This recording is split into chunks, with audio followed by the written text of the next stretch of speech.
didn't you? What did your kids come up with? Well, my kids decided on a Taylor Swift CD. Talking about the music has changed over the years. They wouldn't believe the old Beatles 45 I brought in. You'd think some of them hadn't seen record playing before. Actually, some of them had.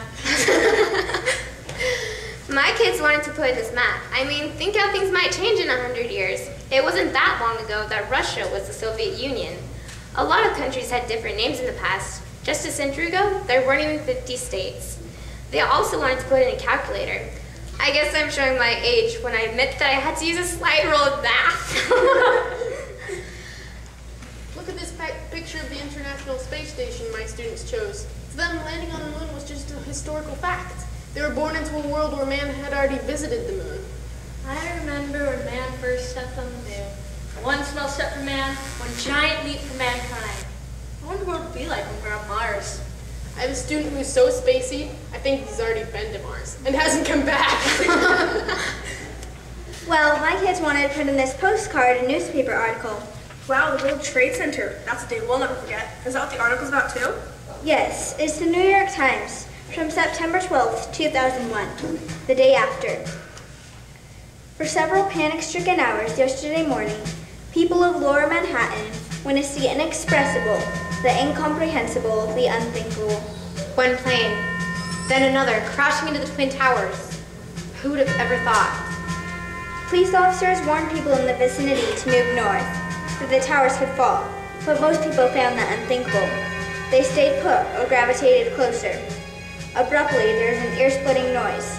The South Tower shook, seemed to lift in one direction, and then came down, imploding upon itself. Remember Terry, who used to teach here? She lost a brother in that tower. A plume of smoke, reminiscent of an atomic bomb, rose upward, and then descended to street level and sped uptown. People began running, chased by the smoke.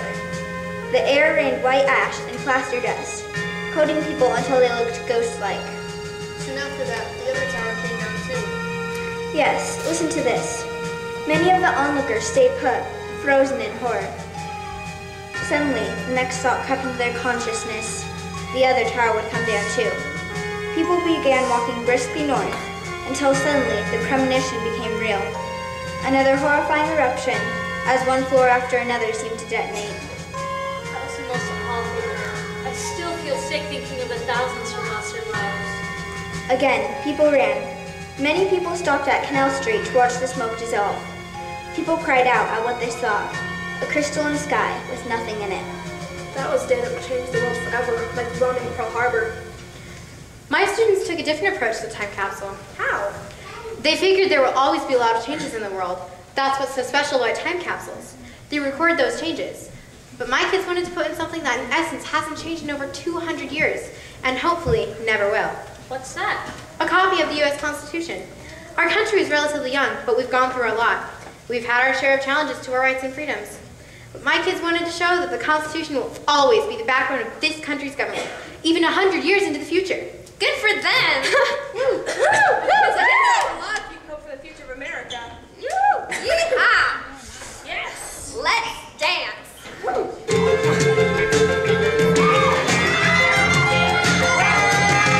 Future of America, safely in the hands of every itty bitty boy and girl.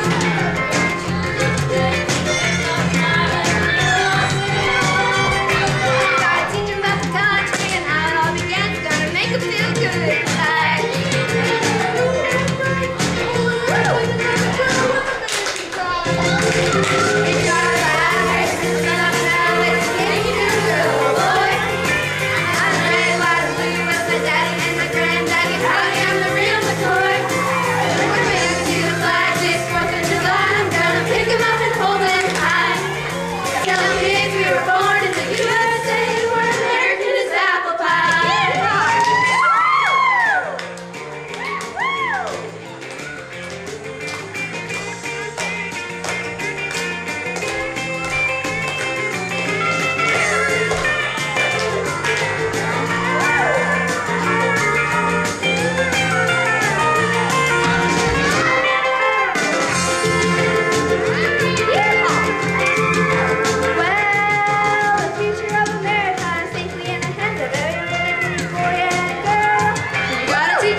will wake up tomorrow.